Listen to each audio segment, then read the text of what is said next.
अभिवादन स्वीकार करिए हरबंस नागो के एक और साथ ही साथ तभी मीडिया में इस समय प्रमुख आज मेहमान है सरदार बलविंदर सिंह, जो पार्टी एक ऐसे एक्टिविस्ट है जो साफ साफ बात आप तक पहुंचाते हैं, ना केवल जम्मू कश्मीर में जहां जहां कोताहियां उसको उभारने में, बल्कि भारत देश में। वही बलविंदर सिंह आज मेरे साथ है। बलविंदर जी, सत श्री अकाल। आपका बहुत बहुत धन्यवाद। बलविंदर जी हमेशा एक नया इतिहास बनाते हैं और मुझे संतुष्टि होती है जब जब आपसे बात करें। और आप पर बस ये एक शब्द जोड़ते हुए शुरू करूंगा, वो ये है, सच्चे मार्ग चल दे उत्सत करे जहां। पर एक बात मुझे समझ नहीं आई, आप बहुत ज्यादा खुश हैं कांग्रेस का मैनिफेस्टो जो अभी निकला है, और आपने उसकी बड़ी भूरी भूरी प्रशंसा की, और मेरे पास सूत्रों ने खबर दी है आपने एक अभियान चला दिया अपने शुभ चिंतकों को कि इस बार प्रायोरिटी जो है वो कांग्रेस को दी जाए, जबकि भाजपा ने बहुत अच्छा काम किया। भाजपा ने सिख धर्म के लिए बहुत कुछ किया है। सच्चे मन से जानना चाहूंगा क्या वजह है बलविंदर सिंह, आपको कांग्रेस का मैनिफेस्टो बहुत बहुत पसंद आया? देखिए अरमान जी, पहले तो मैं ये क्लियर करूं, मैंने कभी भी ये नहीं कहा कि कांग्रेस को वोट कीजिए। मैंने आज से 4 दिन पहले जो प्रेस कॉन्फ्रेंस की, वो जो प्रेस कॉन्फ्रेंस की थी, वो उस पार्टी का ये संकल्प पत्र मेरे पास है, जो ये कह के सत्ता में आई थी कि सबका साथ, सबका विश्वास और सबका। तो मैं ये पूछना चाहता था कि ये पार्टी हमेशा ये कहती है, और इसमें कोई शक नहीं कि प्रधानमंत्री जी ने सिखों के बहुत बड़े बड़े कई काम किए, जिसपे हमेशा मैं जिस भी प्लेटफॉर्म से बोलता हूं उनकी अप्रिसिएशन करता हूं, क्योंकि पहले भी कह चुका हूं कि सिख अकृत का कौम नहीं है। अगर उनके प्रति कोई काम करता तो हमेशा ता जिंदगी उसका एहसान मानते हैं। तो प्रधानमंत्री जी ने कुछ बहुत अच्छी बातें की, उसको हमेशा अप्रिशिएट करते हैं। लेकिन हमेशा ही जब जम्मू में कोई बात करो, कहते वो किसी से कोई पूछो सिखों के लिए क्या किया, कहते वो करतारपुर कॉरिडोर खोला, पूछो जम्मू में लोगों को पॉलिटिकल रिजर्वेशन चाहिए, कहते जी हमने साहबजादों का नाम रख दिया। भाई जम्मू में बीजेपी सरकार रही 2015 से लेकर आज तक, डायरेक्ट और इनडायरेक्ट रही। पहले मुफ्ती साहब के साथ रही, फिर महबूबा के साथ रही, फिर गवर्नर साहब रहे, फिर लेफ्टिनेंट गवर्नर साहब हो गए। सरकार तो डायरेक्ट और इनडायरेक्ट बीजेपी की। सवाल तो सत्ता से करेंगे ना भाई, अगर आप सत्ता में हो तो आपने सिखों का कौन सा काम किया, वो गिनती करवा के हमें बता दीजिए। मैंने एलजी साहब को प्रेस कॉन्फ्रेंस में पूछा था, जनाब अगर आपने भी कोई काम किया हो। हाँ, स्वाय स्टैचू जो डिमांड थी किंजवानी की, वो अपने एक फ्लाईओवर के नीचे एक लोगों को मूर्ख बनाने के लिए वो फ्लाईओवर के नीचे दे दिया, जो लोगों को कभी भी एक्सेप्टेबल नहीं हुआ। इसके अलावा बड़े काम सिखों में, मैं कश्मीर की बात करूं, SRO 425 था, जिसमें नॉन माइग्रेंट कश्मीरी कोटे में से सिख नौजवानों को बाहर निकाल दिया गया, कश्मीरी पंडितों को उसमें अकोमोडेट किया गया। ऐसा क्यों? बीजेपी के लोग भी हमारे पास आए, मैंने उनसे भी यह सवाल किया, भाई क्यों 327 के करीब सिख पंडित मारे गए, नो डाउट पंडितों के साथ जुल्म हुआ, हम भी मानते हैं उनके साथ जुल्म हुआ, लेकिन सिखों के साथ भी जुल्म हुआ। 215 के करीब सिख भी मारे गए, डिटेल मेरे पास पड़ी है। तो आपको एक कम्युनिटी का दर्द तो दिखता है, तो दूसरी कम्युनिटी का दर्द आपको क्यों नहीं दिखता? तो ये सरकारों के ऊपर से ये तवक्को नहीं की जा सकती, वो सबको बराबर लेके चलते हैं। इस किस्म की डिस्क्रिमिनेशन किसी एक पर्टिकुलर कम्युनिटी के साथ नहीं करते। तो मैंने ये पूछना था, वहां बच्चों को आपने 3000 पोस्टें दे दी, नॉन माइग्रेंट कोटे में सिख बच्चों को क्यों नहीं? उनके पास कोई जवाब नहीं था। उसके बाद all India council for technical education ने एक आर्डर निकाल दिया कि कश्मीरी पंडितों के माइग्रेंट और नॉन माइग्रेंट कोटे में से उनको जो बाहर जाएंगे प्रोफेशनल कॉलेजेस में, उनके लिए सीटें रिजर्व कर दी। उसमें सिखों का क्या कसूर था? सिखों ने भी माइग्रेशन की। सिख भी डट के, कई कश्मीर में डटे रहे, वो जिन्होंने माइग्रेशन नहीं की, हिंदुस्तान का झंडा बुलंद करके बैठे रहे, आपने उनको क्या दिया? इसलिए ये बहुत बड़ा था हमारा। और अरमान जी, आज से कुछ देर पहले बीजेपी की सीनियर टीम, जिसमें प्रिया सेठी जी थी, डॉक्टर नरेंद्र सिंह जी थे, देवेंद्र सिंह जी राणा थे, और 4-5 लोग सीनियर, जिसमें कुछ ब्रिगेडियर जनरल भी थे रिटायर्ड, ये जब हमारे पास आए, पूछा भाई आपकी डिमांड क्या है? पहले तो मैंने इनका अभिवादन एक शेर से किया, मैंने कहा जी बहुत देर कर दी सनम आते आते। मैं कहा 10 साल से सरकार आपकी जम्मू कश्मीर में है, आज आप हमसे पूछना है कि आपकी डिमांड क्या है? हमारी डिमांड प्रधानमंत्री जी से लेकर होम मिनिस्टर से Iqbal Singh ji Lalpura, chairman minority commission Hardeep Puri ji, LG साहब, जम्मू के कितने ही डेपुटेशनों ने अपने अपने ये रिप्रेजेंटेशन सरकार को दी, अपने मुद्दे रखे, और आए आप 10 साल के बाद आए पूछते हो जी आपके मुद्दे क्या है? बड़ा अफसोस हुआ लेकिन चलो अब देर आए दुरुस्त आए हो, तुम्हारे मुद्दे सुनो। तो लगभग 45 मिनट्स तक मैंने उनको एड्रेस किया, एक एक मुद्दे पे थ्रेड पे डिस्कशन की, उनको बताया, और उनके पास जवाब नहीं था कहने को भाई ये क्यों हुआ, ऐसा क्यों हुआ। हाँ, कहीं कहीं वो भी इनका मानना था कि हमारी भी इस वक्त चलती नहीं एलजी साहब के आगे। अब वो डायरेक्ट कह नहीं सकते थे, जब मैंने खुल के कहा, कहते जी आप जानते हो तो हम कुछ नहीं कह सकते। अगर आपने डिमांड हमारी पूछी, जब डिमांड पूछी थी, वो क्यों पूछने आए थे? अगर आपने इस मैनिफेस्टो में एक भी लफ्ज नहीं डालना था, फिर वो हमें गुमराह करने के लिए आपने क्यों आए? क्यों अपना भी वक्त बर्बाद किया और हमारा भी? तो इसलिए ये सत्ता से सवाल किए जाते हैं, तो इनसे पूछना चाहता हूं कि 25 आपने इसमें रखी कमिटमेंट्स, 20 आपने अचीवमेंट्स बताई, 25 आपने कमिटमेंट्स दी। उस कमिटमेंट में कश्मीरी पंडितों के साथ आप बहुत बड़ी आपने कमिटमेंट की, लेकिन सिख जो जम्मू कश्मीर में सिख बसते हैं, और मैं समझता हूँ कश्मीरी पंडितों की पॉपुलेशन सिखों से कहीं कम है। कश्मीरी पंडितों को क्या मिलता है हमें इससे कोई इतराज नहीं, उनके साथ जुल्म और तशद्दुद हुआ है, उनको जितना दिया जाए कम है, लेकिन हमारा ड्यू शेयर, हमारी उसी कैटेगरी में हमारी कम्युनिटी का ड्यू शेयर वो क्यों ना मिले? हमें हर चीज के लिए मांगना क्यों पड़े? किस लिए आप हमें मंगता बनाते हो? क्यों? अगर हम कहते हैं अगर 7 लोगों को आप देते हो तो 8वां हमारा नंबर, तो हमको क्यों ना मिले? तो इसलिए ये चीजें आदमासी कहीं ना कहीं दुख पहुंचाती है कि सरकार जो सबके लिए बराबर, जिसकी एक नजर से देखना चाहिए। अगर महाराजा रणजीत सिंह का राज याद करो ना, तो उसने अगर गोल्डन, अगर कहीं गुरुद्वारे में सोना दिया ना, उसने साथ में मंदिर को भी दिया, उसने मस्जिद में भी जाके दान दिया, उसने एक आंख से सबको देखा, उसने कभी किसी को ये नहीं कहा ये हिंदू है नहीं करूंगा, मुसलमान है नहीं करूंगा, बराबर। उसने यहां तक किया कि कश्मीर में उसने कहा जी यहाँ के लोगों की इतनी एजुकेशन कमजोर क्यों है? उसने कहा कोई अच्छे ट्यूटर नहीं है, उसने बाहर से पर्शियन अरेबियन पढ़ाने के लिए ट्यूटर बाहर से लाए कश्मीर के लोगों को पढ़ाने के लिए। तो आज आप हमारी जम्मू कश्मीर से हमारी पंजाबी भाषा को खत्म करने वाली बीजेपी सरकार, J&K UT official language bill में से आपने क्यों पंजाबी को बाहर निकाला? आज सवाल पूछा जाता है, हर सिख के मुंह पे ये सवाल है कि क्यों हमारी पंजाबी को बाहर निकाला गया। मैं ये नहीं कहूंगा सिर्फ बीजेपी का कसूरवार है, इससे पहले जो सरकारें रही, नेशनल कॉन्फ्रेंस रही, और जो सरकारें रही, 1982 से आस्ते आस्ता आस्ता करते करते स्कूलों में से पंजाबी को खत्म कर दिया। जब से 3 भाषाई फार्मूला आया 1982 के बाद, पंजाबी को कहीं ना कहीं इग्नोर कर दिया। और जी हर कम्युनिटी को अपनी अपनी मातृभाषा पढ़नी मुबारक है, और एक हमारी नेशनल लैंग्वेज है हिंदी, हर सिख को वो भी पढ़नी चाहिए, मैंने इससे इनकार ही नहीं हूं, हमारी मातृभाषा है, वो एक नेशनल लैंग्वेज हमारी। लेकिन हमारे ऊपर आज के दौर में कई स्कूलों में संस्कृत थोपी जा रही है, हमारे बच्चों के ऊपर संस्कृत थोपी जा रही है, पंजाबी से महरूम किया जा रहा है। हर जुबान अपनी अपनी मदर टंग सबको पढ़ने का हक होना चाहिए, लेकिन हमें उस हक से महरूम क्यों किया जा रहा है? मैं एलजी महोदय से भी पूछता हूँ, आपने आज से 3 साल पहले हमारी मुलाकात हुई थी, ये मैं आपको भी बता दूं, ये एलजी साहब से हमारी मुलाकात हुई थी 14 मार्च 2021 को। तो एलजी साहब ने बड़ी प्यार से, बड़े इत्मीनान से सुना, तो पंजाबी की बात की, कहते जी मैं जेके यूटी ऑफिशियल लैंग्वेज बिल में से डाल नहीं सकता, वो सेंटर का प्रेरोगेटिव है, लेकिन मैं आपको आश्वासन देता हूं कि पंजाबी की प्रमोशन के लिए हर काम करूंगा। मैं एलजी साहब आपसे पूछता हूं, 3.5-4 साल आपको हो गए, बताइए कौन सा स्टेप आपने पंजाबी को प्रमोट करने के लिए लिया?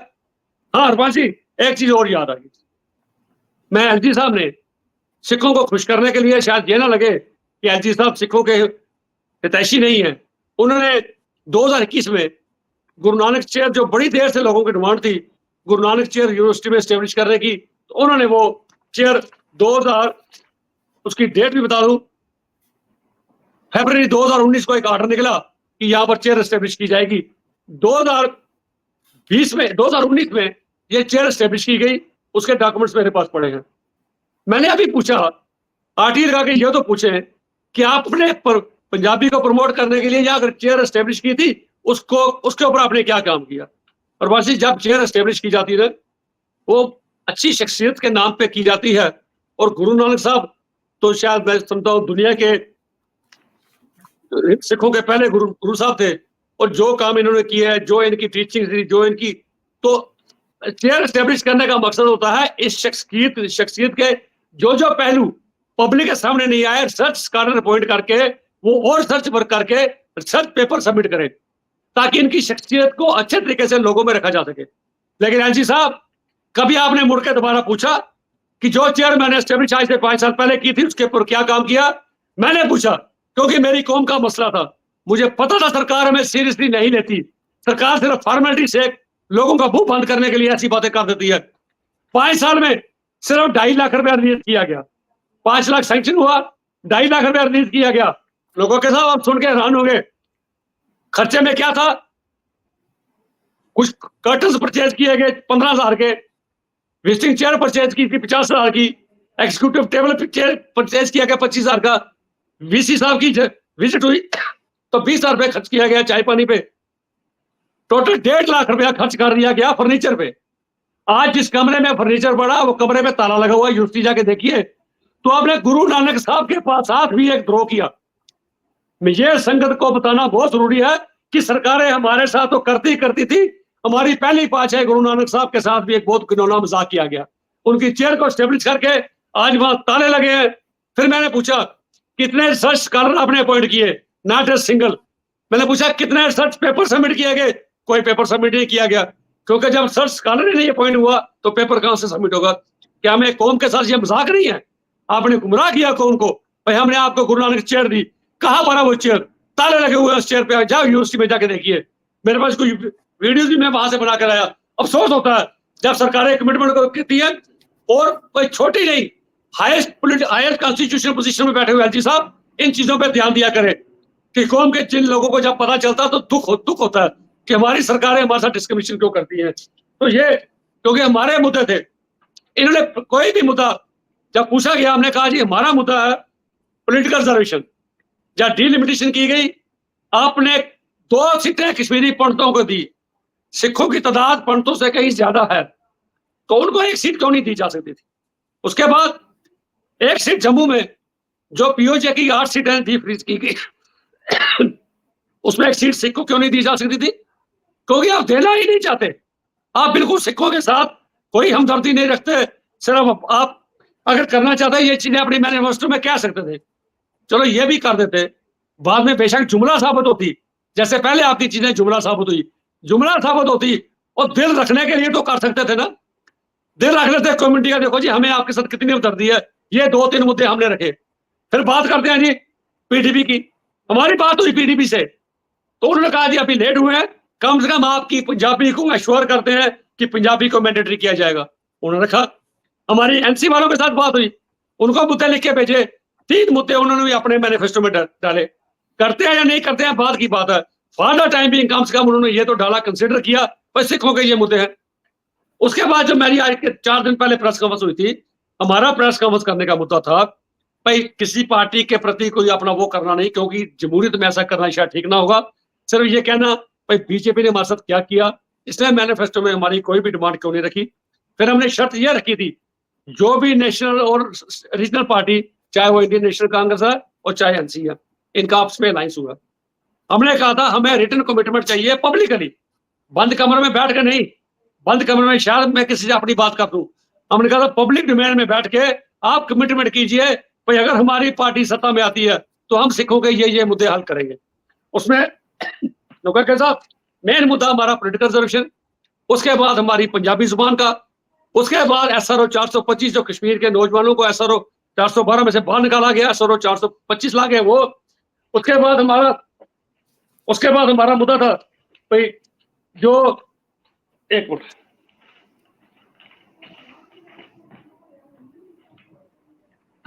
सर, उसके बाद हमारा था एक ओबीसी का दर्जा।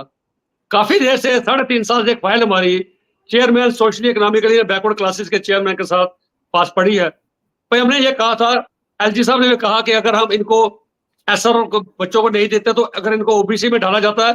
उन्होंने ओबीसी के हमें किसी ने कहा था, हमने वहां रिप्रेजेंटेशन दी कि सिख इस वक्त पंजाब कश्मीर में सिर्फ 55,000 के ज्यादा सिख नहीं रह रहे, उनको भी ओबीसी के दर्जे में लाया जाए ताकि उन्होंने भी सोशली इकोनॉमिकली सफर किया है, उनको इस कैटेगरी में लाया जाए। और यहाँ से फाइल हमारी बन के दिल्ली भी गई, बाकी कम्युनिटीज को दे दिया गया, लेकिन सिखों को उससे भी महरूम रखा गया। वो भी हमारी लेटर ये ओबीसी की पड़ी है, लेकिन उसको भी कंसिडर नहीं किया गया। तो ये हमारे मुद्दे थे। तो setting up of national minority commission, और national minority commission Jammu Kashmir में सेटअप नहीं किया गया। उसके लिए ये इकबाल सिंह जी लालपुरा की चिट्ठी भी है, इन्होंने भी गवर्नर साहब को लिखा भाई जब तक ये यहाँ पर सेटअप नहीं होता जो उसके बेनिफिट्स माइनॉरिटी कम्युनिटी के हैं वो इनको नहीं मिलते, इसलिए उसको सेटअप कीजिए ताकि उनके बेनिफिट्स सिखों को भी जो एज ए माइनॉरिटी कमीशन के अंदर आते हैं उनको मिले। वो इन्होंने कुछ भी नहीं किया और ना ही अपने मैनिफेस्टो में डाला। ये इसलिए हमें बहुत ज्यादा दुख है। जी बलविंदर जी, दर्शकों के सामने आपने कहा कि मैंने नहीं कहा, बड़ी बात है कि आपने डायरेक्टली नहीं कहा कि vote for the Congress candidate. बिल्कुल बिल्कुल। मगर सरदार बलविंदर सिंह जी, जो आपने दर्द उभारा है, इसको एक पत्थर दिल, खाल से पत्थर दिल नहीं होते हैं, सारे अमृतधारी नहीं, मगर जो भी सिख इसको सुन रहा होगा उसके अंदर एक आक्रोश की ज्वाला धधक रही होगी कि इस सरकार ने हमारे लिए कुछ नहीं किया। अगर कांग्रेस ने मैनिफेस्टो में कहा है कि हम तहरीर देंगे, यही बस नहीं, कांग्रेस ने अपने मैनिफेस्टो में, सरदार बलविंदर सिंह जी आपने थारोली आप पढ़ते हैं और मुझे इस बात का बड़ा फक्र है कि उसको पढ़ के विचार करके तथ्य सामने जनता के लाते हैं। उसमें जब कांग्रेस ने अपने मैनिफेस्टो में ये भी कह दिया कि अगर हमारी सरकार सत्ता में आती है तो महाराजा हरि सिंह के समय की जो प्रथा थी सेक्रेटरिएट की, वो हम उसको दोबारा स्टार्ट करें।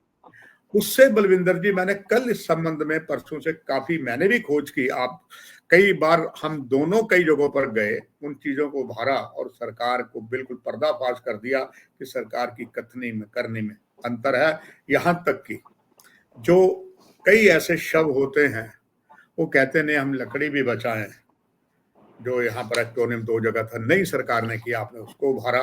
And I feel also proud कि उसमें मैंने आपके साथ, आप ही के थ्रू उस खबर को आगे लाया और कम से कम सरकार कुंभकर्ण के नीचे थोड़ी जागी, पूरी नहीं जागी। अब बलविंदर जी, मैं आपसे ये जानना चाहूंगा, मुद्दे को मैं और बढ़ाना है, ये जो 2 मुद्दे रख दिए हैं कांग्रेस ने, तो क्या इससे जो पंजाबी मतदाता है, व्यापारी है, क्या वो अब इनकी 2 जो रखी हैं, करें ना करें मर्स रक्त दिया, और नहीं करेंगे तो आप हमेशा रिकॉर्ड रखते हैं, क्या इससे कांग्रेस के कैंडिडेट को लाभ होगा?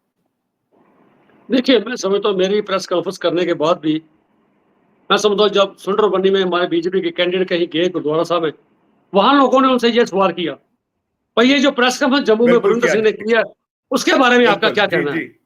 तो मैं समझता हूँ लोगों में आज ये सोशल मीडिया के थ्रू बहुत बड़ी अवेयरनेस होती है। तो हमारा मेन मकसद यही था कि अपने लोगों को अवेयर करना, भाई किस पार्टी ने क्या किया, किसने नहीं किया। तो अब आप बेटर जज कर सकते हो कि कौन सी पार्टी सिखों की हितैषी है, कौन सी पार्टी सिखों के लिए कुछ करना चाहती है। अभी बीजेपी के कांग्रेस के मैनिफेस्टो में पंजाबी का तो लिखा, लेकिन पॉलिटिकल रिजर्वेशन की वर्बली हमारी उनसे बात हुई थी, उन्होंने कहा था बिल्कुल, क्योंकि जब मैंने मुद्दा रेज किया वो मैनिफेस्टो बनने के कुछ बाद भी हुआ, उससे पहले भी मैंने कश्मीर में इनकी मैनिफेस्टो कमेटी को आज से कुछ दिन पहले भेजा था, लेकिन उस वक्त तक भी उन्होंने मुझे कहा था अब लेट हो चुके हैं, फिर भी हम कोशिश करेंगे, जरूर करेंगे, लेकिन अभी भी बहुत कुछ करने की जरूरत है। मैं समझता हूँ कि आने वाले दिनों में वो किसी बड़ी स्टेज से ये चीज जरूर अनाउंस करेंगे कि अगर वो आएंगे तो कम से कम सिखों को पॉलिटिकल रिजर्वेशन देंगे, और दूसरा कश्मीर में SRO 425 के तहत कश्मीर के बच्चों के लिए भी वैकेंसीज निकालेंगे, जैसी कश्मीर के पंडितों के लिए निकाली गई। ये 2 चीजें मैं उनसे तवक्को करता हूँ, और अपनी कम्युनिटी को भी कहता हूँ कि वोट की बहुत बड़ी कीमत है। एक वोट से सरकार गिर जाती है, एक वोट से इंसान किसी जगह पहुंच सकता है, किसी जगह नहीं पहुंच सकता, हार जाता है। आपके वोट की कीमत है। मैं फिर लोगों को कहता हूं कि अगर कोई नेता लोगों के आगे जब हाथ जोड़ता है, वो एक ही वक्त जोड़ता है जब इलेक्शन आती है, उसके हर पोस्टर में उसके हाथ ऐसे होते हैं, बाकी 5 साल वो कभी आपके आगे हाथ जोड़ के नहीं आएगा, फिर आपको हाथ जोड़ के उसके दर पे जाना पड़ता है। तो अपनी वोट की कीमत को पहचानिए। अगर आपकी कम्युनिटी के साथ कोई पार्टी धगा करती है, आपकी कम्युनिटी की बातों को एंटरटेन नहीं करती, तो कम से कम आपको ये वक्त है कि अपने वोट के माध्यम से उसको सबक सिखाने की जरूरत है। हमेशा ही दोस्ती जारी दे के वोट नहीं करना, सबसे बड़ी वोट अपनी कम्युनिटी के बच्चों का मुस्तकबिल देखना बहुत जरूरी है। मैं पहले भी कहता हूँ, एज ए रिप्रेजेंटेटिव होने के नाते भी कहता हूँ, अगर हमारा ये फर्ज है, अगर हम अपने इस फर्ज से चूकते हैं तो आने वाले जनरेशन हमें माफ नहीं करेंगी। मैंने कल भी एक सुषमा स्वराज जी ने जो एक मनमोहन सिंह जी को एक पार्लियामेंट में शेयर कोट किया था, मैंने वो यहाँ भी कोट किया, जिसमें मैंने कहा था भाई आने वाले दिनों में हमारी जनरेशन हमसे ये सवाल पूछेंगी कि तू इधर उधर की ना बात कर, ये बता कि काफिला क्यों लुटा, हमें राजनों से गिला नहीं, तेरी रहबरी का सवाल है। सो हम अगर कहीं किसी पोजीशन पे हैं तो लोगों ने यहाँ पहुंचाया है, तो हम उस चीज की कदर करते हुए अपना फर्ज समझते हैं कि कम से कम अपनी कम्युनिटी को ये तो गाइड करें भाई किस पार्टी ने हमारे लिए मैनिफेस्टो में क्या रखा है। Well done Balwinder Singh ji. जी जी वेल डन सरदार बलविंदर सिंह जी। आप प्रजातंत्र के मंदिर में नहीं हैं, धार्मिक भी कहूंगा एक प्रजातंत्र का मंदिर होता है जिसमें डिस्ट्रिक्ट गुरुद्वारा प्रबंधक कमेटी के चुनाव होते हैं। आप वो प्रतिनिधि हैं जो नए कानून भी बनाते हैं और पूरे सिख धर्म के उत्थान के लिए बहुत सी चीजें करते हैं, और वो आप कर रहे हैं। मुझे इस बात की संतुष्टि होती है, खास करके आज के युग में जो हमारे सिख बच्चों को शिक्षा चाहिए, कुछ और चीजें, वो सारे आप कर रहे हैं।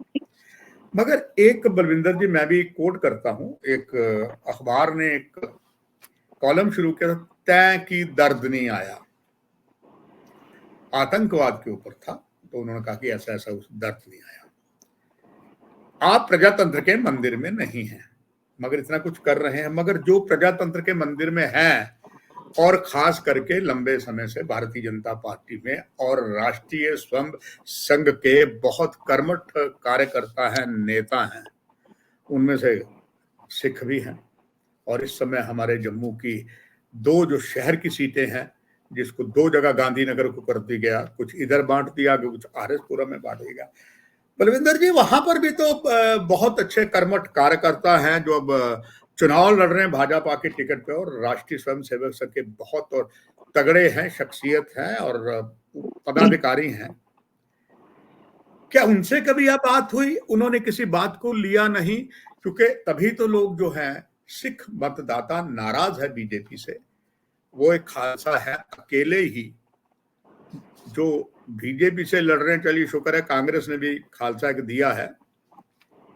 क्या बलविंदर सिंह जी, ऐसे में सिख मतदाता इस उम्मीदवार को सचमुच विश्वास करेंगे, उन्हें विधानसभा में पहुंचाएंगे, या अंदर ही अंदर जो आक्रोश है कि जो सिखों के साथ अन्याय हुआ है वो उन्हें कहीं भारी तो नहीं पड़ जाएगा? आपका पर्सनल जो व्यक्तिगत विचार है।